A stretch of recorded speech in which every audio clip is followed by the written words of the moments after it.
좀 새해 둘째 주부터 표현이 이상할 것 같아서 조금 부드러운 말로 다듬기는 했습니다만, 우리가 화장실 갈 때 마음과 화장실에서 나올 때 마음이 다르더라, 이런 속담이 있지 않습니까? 또 그 속담이 아니더라도 우리의 삶 속에서 그런 경우를 여러 번 겪을 때도 참 많지 않습니까?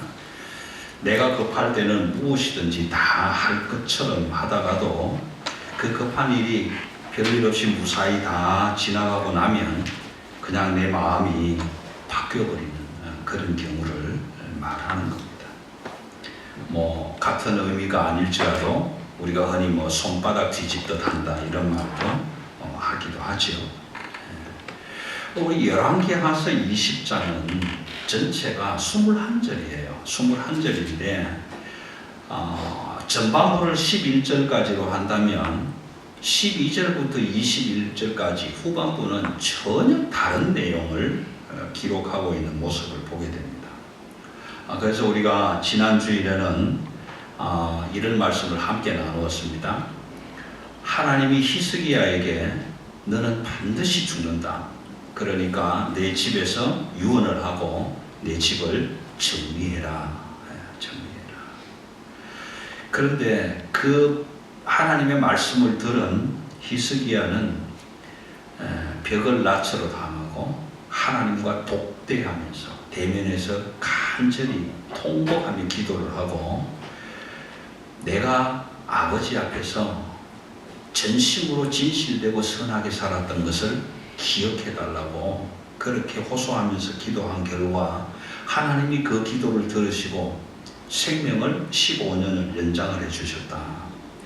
그래서 만약에 그 연장해준 15년이라는 그 해의 첫 해가 우리에게 주어진 2020년이라면 우리는 어떻게 살 것인가? 그런 질문을 하면서 하나님의 전적인 은혜를 구하면서 살아가는 거듭남의 삶으로 시작하면 참 좋겠다, 그런 마음을 함께 추스려 보았습니다. 우리가 거듭남이라는 이야기를 할 때는 어찌 보면 감히 우리가 생각할 수 없을 수도 있고, 우리가 어떻게 거듭남을 얻을 수 있는가, 그건 말도 안 되는 소리다, 이렇게 생각할 수도 있지만, 성경을 떠나서 우리가 정리를 해보면 사실 말로는 굉장히 쉬운 겁니다. 왜냐하면 첫째, 거듭난다라는 것은 하나님의 말씀의 중심으로 서서 살아간다는 이야기일 것이고, 하나님의 말씀으로 살아간다는 이야기는 이웃을 사랑하며 살아간다는 이야기일 것이고, 이웃을 사랑한다는 이야기는 섬기고 겸손히 구제하고 남을 나보다 낮게 여기는 삶으로 살아간다라는 것이 우리가 생각할 수 있는 거듭남의 삶, 다시 말하면 이전의 삶보다는 바뀌어버린 삶이 아닌가, 그렇게 정리해 볼 수 있을 것입니다. 꼭 성경 말씀을 굳이 꼬집어서 한두 절 말씀을 드린다면, 우리 고린도전서 10장 3절을 읽어보시면 이런 말씀이 기록되어 있죠. 그런즉 너희가 먹든지 마시든지 무엇을 하든지 다 하나님의 영광을 위하여라.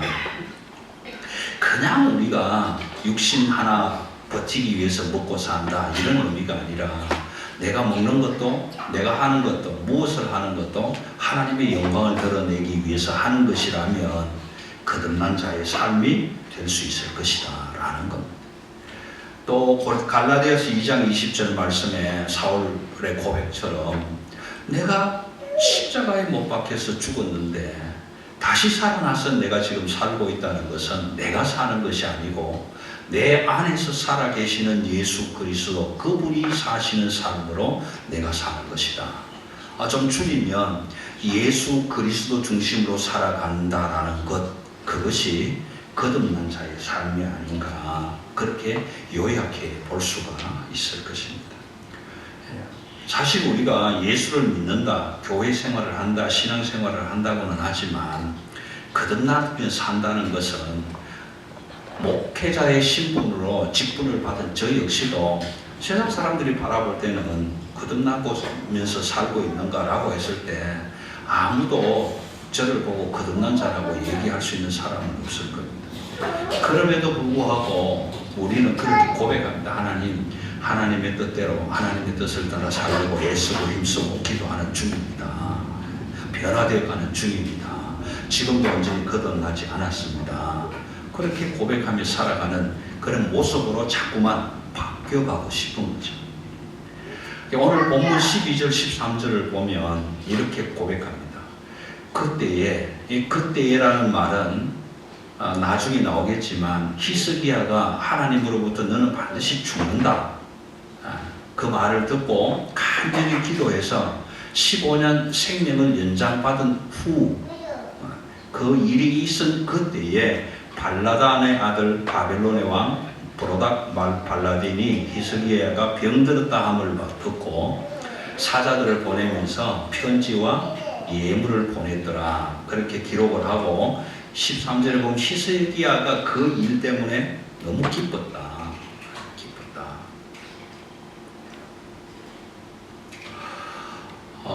여러분, 우리도 사실 그렇잖아요. 남들이 알지 못하지만 내가 어떤 아픔이 있어서 병원에 입원하고 있을 때 사람들이 그 소식을 듣고 뭐 하다못해 시원한 주스라도 한 잔 들고 찾아와 주면 그게 참 반갑잖아요. 기쁘잖아요. 그렇죠?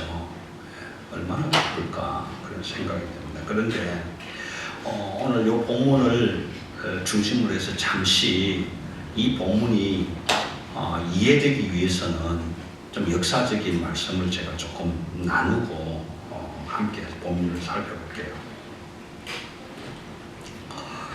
이 브로닥 발라딘이라는 왕, 이 사람은 다른데 이사야에서 보면 머로닥 발라딘이라고도 표현이 됩니다. 그 버라는 말과 머라는 말이 히브리어 발음에서 조금씩 차이가 나기 때문에 그렇게 표현이 달라질 수 있는데 같은 사람이에요.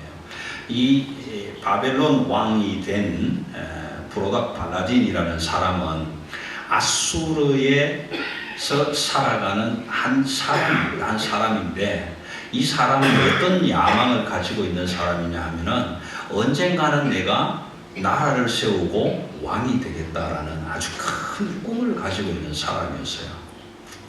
그런데 아수르라는 나라가 시간의 역사를 흘러가면서 그 국력이 완전히 쇠진해졌을 때에 이 사람이 일어나서 나라를 세우고 그 나라 이름을 바벨론이라고 바꿔. 그래서 아수르는 사실상 없어지고 사라지고 없고 지금 신흥 강국으로 떠오르는 바벨론이라는 나라의 왕이 모로닥 발라딘이라는 사람입니다. 그렇게 해서 왕이 되고 지금 온 세계적으로 아주 신흥국가로 세력을 떨치며 일어난 바벨론인데 그 바벨론의 왕이 히스기야를 사절단을 보내서 방문을 했다고 하니까 히스기야 입장에서는 얼마나 대단한 일입니까? 사실은. 왜냐하면 보세요. 아버지 아하스는 아수르하고 친아수르 정책을 썼습니다. 그래서 아수르하고는 친한 국가, 동맹 국가가 되었는데 아들 히스기야는 아수르를 버리고 반아수르 정책을 쓰고 있던 차에 그게 괘씸죄에 걸려서 아수르의 산헤립이 군대를 끌고 와서 치려고 왔을 때 얼마나 힘들었겠어요. 그런데 그때에 히스기야는 기도해서 하나님, 저 산헤립의 군대를 보세요. 아수르를 보세요.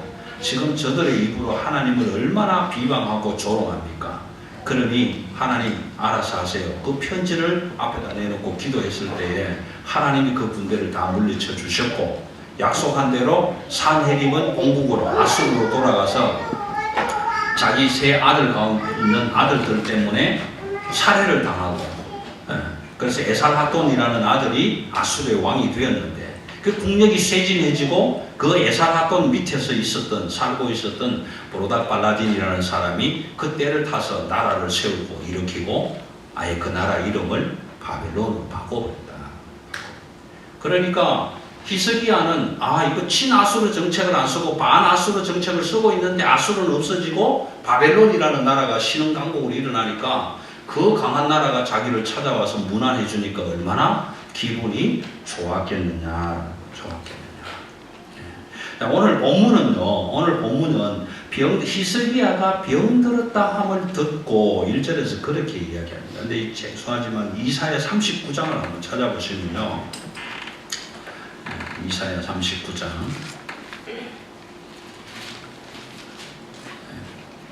1013쪽쯤 되겠네요. 이사야 39장 1절에 보시면 한 단어가 더 들어가 있습니다. 한 단어가 무슨 단어가 들어있는가 한번 제가 읽어볼게요. 그 때에 발라단의 아들 바벨론 왕 모로닥 발라딘이 히스기야가 병들었다가 나았다 함을 듣고 히스기야에게 글과 예물을 보낸지라. 그러니까 2절에는 히스기야가 사자들로 말미암아 기뻐하여 이제 같이 연결이 됩니다. 바벨론 왕이 히스기야에게 사절단을 보냈을 때에 병들었다가 나았다 함을 듣고 보냈다는 거죠. 나았다 함을 듣고. 자, 그렇게 해서 왔는데 히스기야는 너무 좋아서 너무 기뻐서 왕궁의 창고를 다 열어서 은금 보물 창고 뭐 무슨 창고 해서 다 보여주었다는 거예요. 다 보여주었다. 그런데 그 사자들은 와서 히스기야 왕에게 히스기야 왕이여 당신의 보물 창고를 보여주세요 하지를 않았잖아요.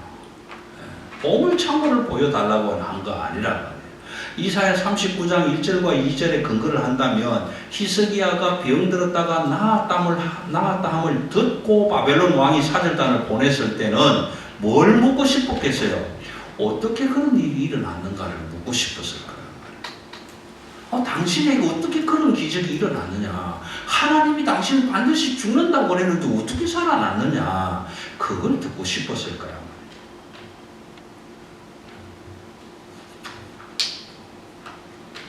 그런데 히스기야는 사실 그런 마음이 아니었다. 자기가 죽는다고 했을 때는 하나님 앞에서 독대하면서 하나님 내가 죽어서는 안 됩니다. 반드시 살려주셔야 합니다. 뭐 어떻게든 기도해서 생명의 연장을 받았을 텐데 그 생명 연장을 받고 나니까 오늘 12절부터 나오는 이야기는 하나님은 어디 가버리고 없고 자기가 살아난 것 때문에 교만해지고 자기가 살아난 것 때문에 하나님은 다 없어져 버린 거예요. 제가 이 말씀을 드릴 수 있는 이유는 역대하를 좀 찾겠습니다. 역대기하서 32장 열왕기하서 뒤로 넘어가면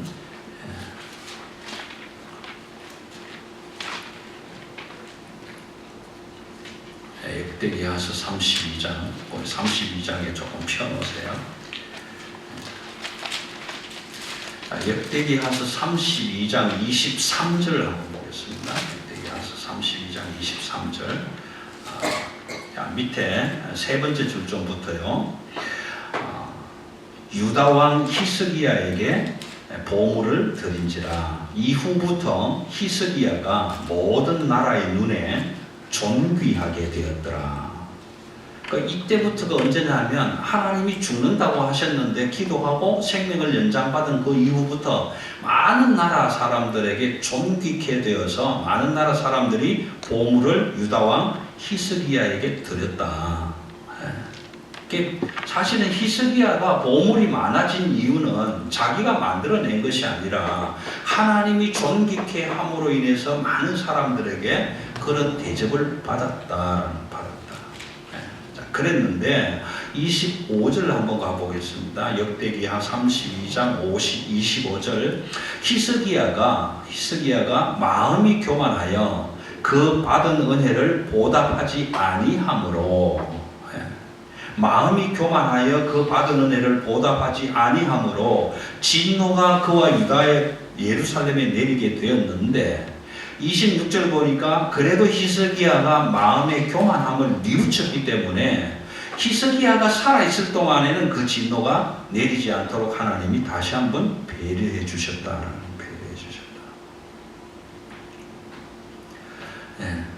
그런 하나님의 은혜를 받았는데도 불구하고 마음이 교만해서 하나님을 자랑하며 산 게 아니라 자기 창고에 들어와 있는 보물을 자랑하고 있었다라는 거죠.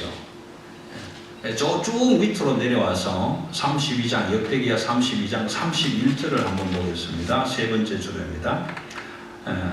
처음부터 읽을게요. 그러나 바벨론 방백들이 히스기야에게 사신을 보내어 그 땅에서 나타난 이적을 물을 때에 보물 창고를 보여달라는 것이 아니라 히스기야 왕이여 당신은 분명히 죽는다고 했는데 어떻게 살아났느냐, 어떻게 하나님이 그런 이적을 베풀어 주었느냐 라는 것을 물을 때에 하나님이 히스기야를 떠나시고 그의 심중에 있는 것을 다 알고자 하사 시험하셨다. 바벨론 왕의 사신들이 와서 히스기야 왕에게 당신에게 일어난 기적이 어떻게 일어난 거냐, 그걸 물을 때에 히스기야가 어떻게 대답을 할까, 그것을 보시고 싶어서 하나님은 일단 히스기야를 떠나시고 시험하셨다.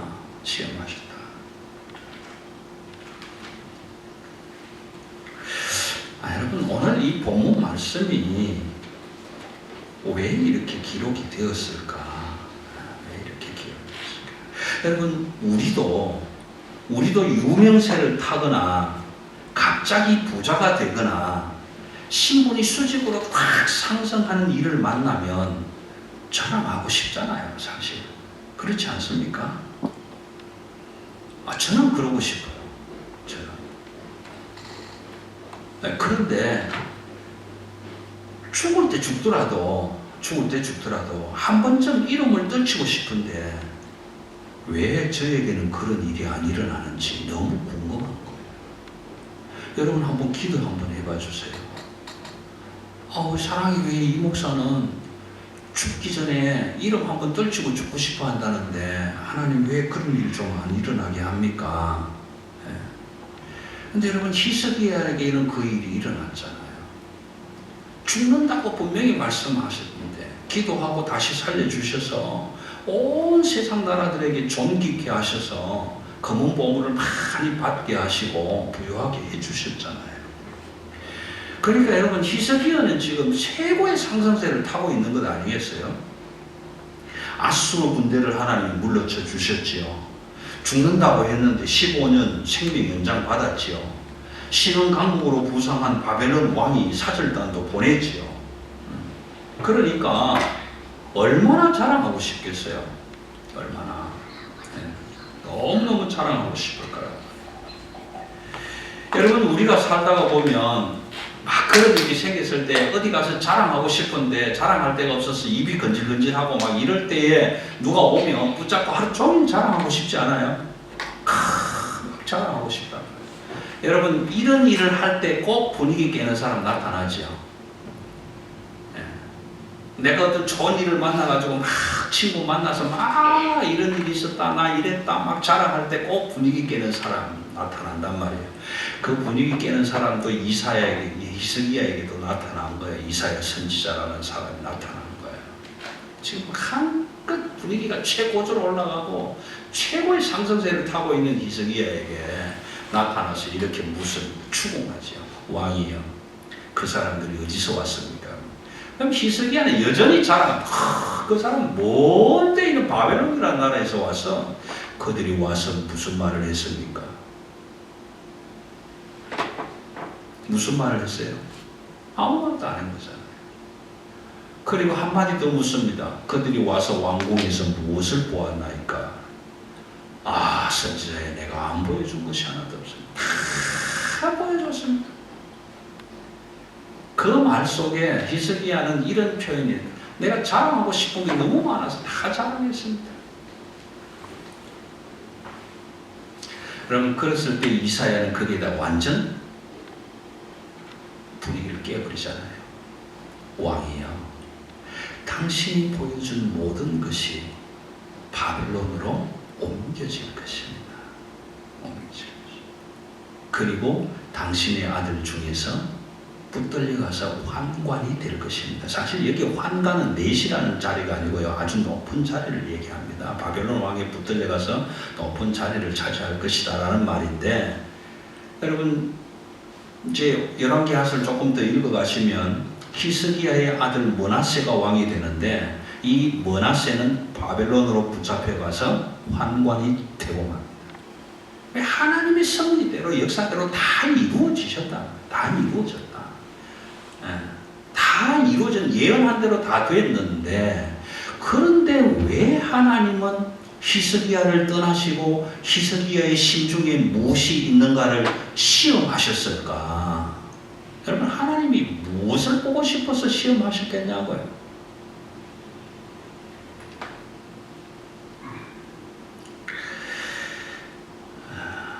여러분 제가 한번 여쭤볼게요.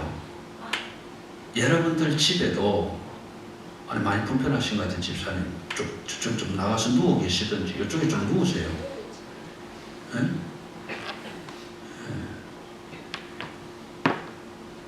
여러분들 집에도 나름대로 보물이 있을 거예요. 보화가 있을 거라고요. 네. 그런데 여러분 제가 집집마다 방문하면 저에게 보여주실 수 있습니까? 예 목사님 오세요. 언제든지 오시면 제가 가진 보물 보여드릴게요. 그러실 수 있을 거예요. 그런데 여러분이 저에게 보여줄 수 있는 그 보물이라고 하는 것이 진짜 보물입니까? 여러분 내가 가진 다이아몬드 그게 진짜 보물인가요? 다른 사람도 가지고 있는데 내가 가진 금 진짜 보물인가요? 다른 사람도 가지고 있는데 남들 다 가지고 있는 것인데 나도 그것이 보물이라고 내놓으면 그게 무슨 보물이 되나요?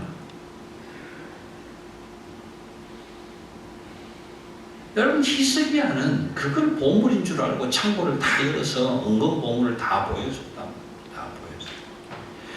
네. 그런 히스기야의 심중을 시험하시고 싶은 하나님은 히스기야에게 무엇을 보고 싶었을까? 오늘 이게 이 왕하 20장, 열왕기하서 20장 12절부터 21절까지 있는 핵심입니다. 자, 여러분 이제 말씀을 좀 정리하겠습니다. 누가 히스기야를 존귀케 하셨습니까? 누가 히스기야에게 생명을 연장해 주셨습니까? 누가 히스기야의 기도에 응답해 주셨습니까? 누가 아수르의 산헤립 군대를 물리쳐 주셨습니까? 그렇다면 과연 히스기야는 바벨론 사신들에게 누구를 자랑하며 무엇을 보여줘야 했겠습니까? 그렇지 않습니까? 하나님은 임마누엘 하신 하나님이 내가 너와 함께 하고 있다라는 것을 히스기야 심중에서 보고 싶었는데 히스기야는 자기가 죽는다고 했을 때는 하나님과 독대하면서 나를 살려달라고 그렇게 애쓰고 기도하고 간절히 통곡하며 엎드렸다가 생명을 연장받고 나니까 그 하나님은 어디 가버리고 없고 자기에게 들어온 은근보물만 자랑하고 말았다라는 거죠. 네. 여러분 하나님이 히스기야를 시험한 것은 너 안에 정말 내가 있느냐 그걸 보고 싶으셨던 거죠. 그래서 바벨론의 사신들이 와서 네가 병들었다가 어떻게 나았느냐 이적을 물을 때에 하나님이 잠시 떠나시고 그 히스기야의 심중을 시험하셨더라라는 것. 여러분 누가 우리에게 생명을 주셨습니까? 누가 우리에게 재물 얻을 지혜와 건강을 주셨습니까? 누가 우리에게 자녀들을 허락해 주셨습니까? 누가 우리에게 2020년 한 해를 살도록 인생의 시간을 되돌려 주셨습니까? 누가 우리에게 구원과 영생의 복락을 허락해 주셨습니까?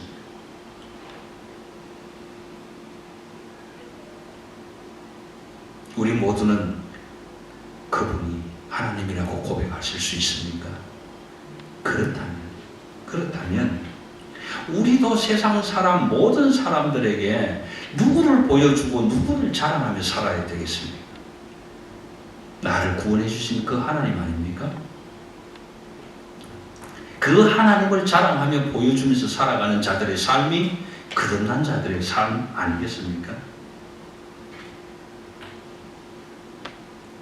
오늘 열왕기하서 20장 후반절을 통해서 우리에게 보여주시고자 당부하시고자 하고 싶은 이 말씀의 핵심은 너희는 히스기야처럼 그렇게 되지 않았으면 좋겠다라는 말씀. 우리도 당연히 그렇게 될 수밖에 없지만 히스기야처럼 눈에 보이는 것을 자랑하고 싶은 그런 삶으로 갈 수밖에 없지만 그럼에도 이 말씀을 읽으면서 너희는 히스기야처럼 되지는 않았으면 좋겠다. 그저 금덩어리 하나, 은덩어리 하나 네가 가지고 있는 남들에게 다 보여줄 수 있는 그 보물이라고 하는 것, 다른 사람들도 다 가지고 있는 것, 그것을 보물이라고 자랑할 수 있다면 그게 진짜 보물이 아니라 보여줄 수 없는 것이 진짜 보물이다라고 말씀해 주고 있는 거죠. 여러분 그렇다면 마태복음 6장 19절에서 21절에는 이런 말씀을 기록합니다.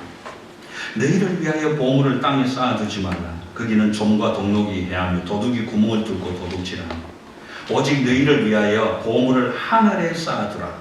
거기에는 좀이나 동록이 해하지 못하며 도둑이 구멍을 뚫지도 못하느니라. 네 보물이 있는 곳에 내 마음도 있느니라. 그렇게 누가복음 12장 17절에서 21절에는요 큰 부자가 심중에 생각하기를 이렇게 얘기해요. 야, 내가 곡식을 쌓아둘 곳이 없을 만큼 많이 부유해졌다. 어떻게 할까? 창고를 더 짓고 그 창고에 꽉꽉 쌓아서 야, 이제 사랑하는 내 영혼아, 열의 썰물을 창고에 쌓았으니 먹고 마시며 즐기자. 그랬을 때 하나님은 이렇게 얘기를 합니다. 어리석은 자여, 오늘 밤 내 영혼을 내가 찾아가면, 도로 찾으면 그것이 누구의 것이 될 것이냐? 누구의 것이 될 것이냐? 사도행전 3장 6절에는요 베드로와 요한이 성전으로 올라가면서 날 때부터 안전뱅이 된 자를 향하여 이렇게 얘기해요. 내게 근과 음과 근은 없지만은 내게 있는 것으로 너에게 줄 테니 곧 내게 있는 예수 그리스도의 이름으로 일어나 걸어라. 그랬을 때 그 안전뱅이는 일어나 걸어서 성전으로 들어가면서 찬양하면서 뛰어 들어갔다라고 고백합니다. 베드로 사도는요 베드로전서 1장 18절 19절에서 이렇게 얘기합니다. 우리가 구원받은 것은 너희 조상이 물려준 은금으로서 구원받은 썩어 없어질 은금으로 내가 구원받고 속죄함 받은 것이 아니라 오늘 우리가 257장 찬양한 것처럼 내가 구원받고 속죄함 받은 것은 금이나 은같이 없어질 보배로 한 것이 아니라 오직 예수 그리스도의 보배로운 보혈 그 피로 은혜로 사랑으로 구원받은 것이다. 그렇게 베드로 사도는 고백합니다.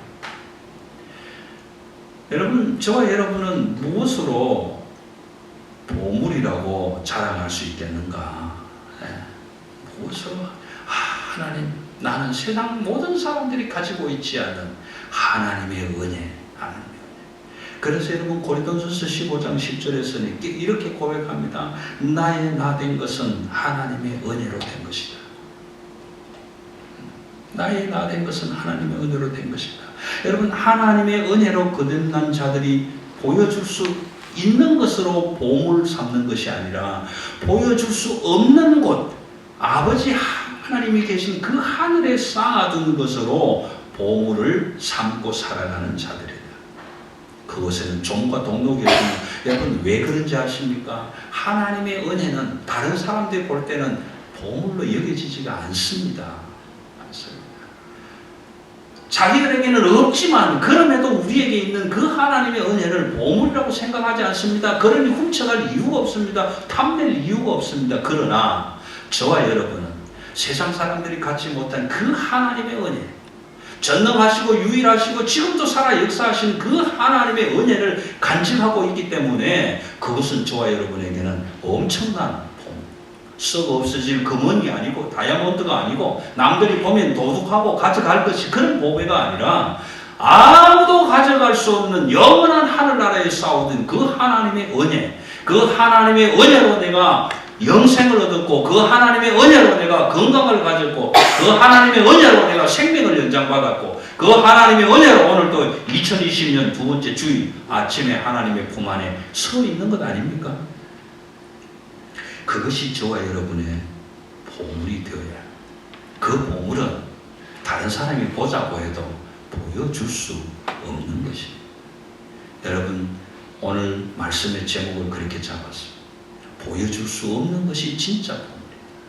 보여줄 수 있는 건 남들도 다 보여줄 수 있는, 지천에 널려 있는 것이 무슨 복입니까?